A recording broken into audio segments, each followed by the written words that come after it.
Problem 5.79 or 6.72 for the given textbooks. For details, please see the description below. Air is to be preheated by hot exhaust gases in a cross-flow heat exchanger before it enters the furnace.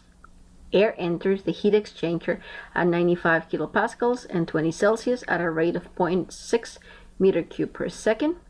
The combustion gases enter at 160 Celsius at a rate of 0.95 kilograms per second and leave at 95 Celsius.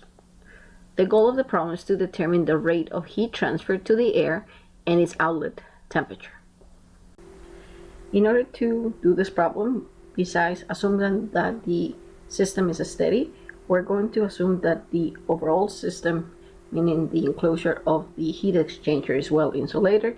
Therefore, there is no heat exchange to the surroundings.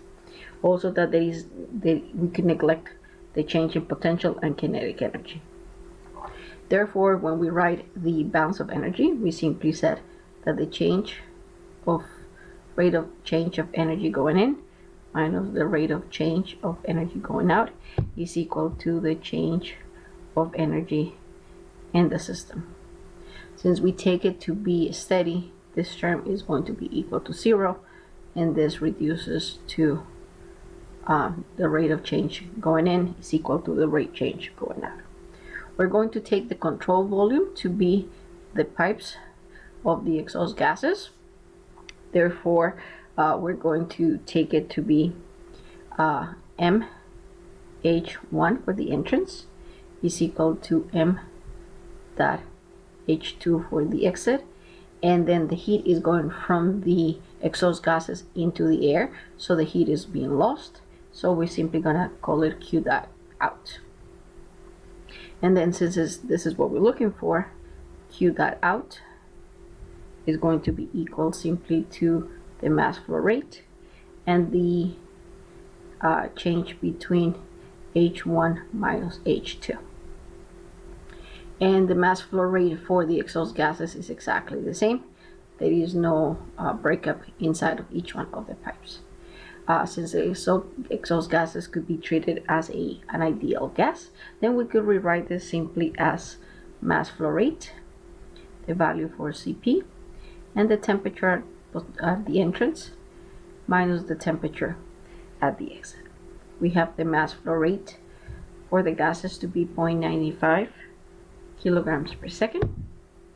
The value for Cp is provided to be 1.10 kilojoules kilogram Celsius, and the changes of temperature, it goes from 160 Celsius to 95 Celsius, and this gives us a value of 67.93 kilowatts. Notice that the way that these units work, Celsius and Celsius cancel, kilogram and kilogram cancel, and kilojoules divided by seconds is equal to a kilowatt. And that's how we have the value of the rate of heat leaving the exhaust gases pipes. Please note that the rate of heat lost by the gases is exactly the rate of heat gained by air.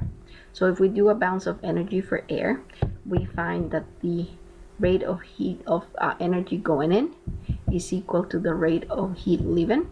We already established that the system is steady, so we could neglect the dE dt.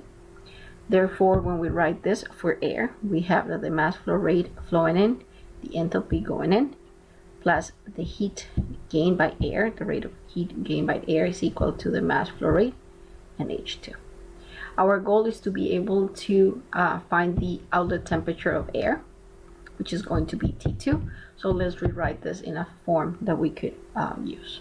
So we're gonna do mass flow rate, H2 minus H1 is equal to Qn, Q dot Qn, and then we have H2 minus H1 is equal to Qn divided by the mass flow rate.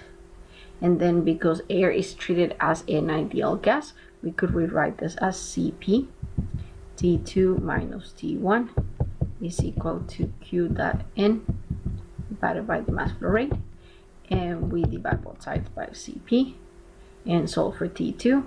Therefore T2 is simply T1 plus Q dot N divided by the mass flow rate Cp. So in this case we have all the information except the mass flow rate for air. For that we're going to use the ideal gas law, and we simply solve it, and the mass flow rate is going to be equal to the pressure, the volume flow rate, divided by RT. And then if we substitute the values that we have 95 kilopascals. The volume flow rate is given to be 0.6 meter cubed per second. The value for R, for air, is going to be 0.287 kilopascals meter cubed kilogram Kelvin. And the temperature that we have is going to be equal to 293 Kelvin. We solve this value and we get 0.6778 kilograms per second. Now that we have the mass flow rate, we substitute into this value. Once again, the value Qn, it was solved in the previous step, and that is the amount that it was lost by the gases, and that value is equal to 67.93 kilowatts. We substitute all these values in T2, and we find that the value of the exciting temperature for air is equal to 120 Celsius. Notice that as is expected, the temperature of air leaving the system is higher than what it enters because it's gaining heat.